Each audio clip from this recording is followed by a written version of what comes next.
Hey everyone, in this video we will see how to fix carrier AC remote not responding, IR sensor battery and power reset guide.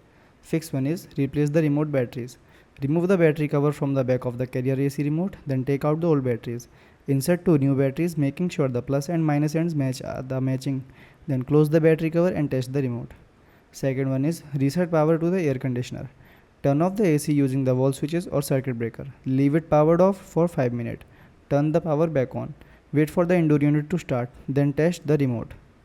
Third one is reduce signal interference. Move closer to the indoor AC unit, then remove objects that block the line of sight. Avoid using the remote near direct sunlight or bridge LED lights that may interfere with the IR signal. Try operating the AC again. Fourth one is unlock the remote. Press and hold the temperature plus and temperature minus button at the same time. Keep holding them for 3 to 5 seconds. Wait for the lock icon or CL to disappear from the display. Press the power button or another function button to confirm the remote is working again. Fifth one is check for stuck button.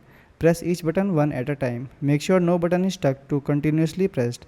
Gently clean around the button if they feel sticky. Test the remote again. Thanks for watching.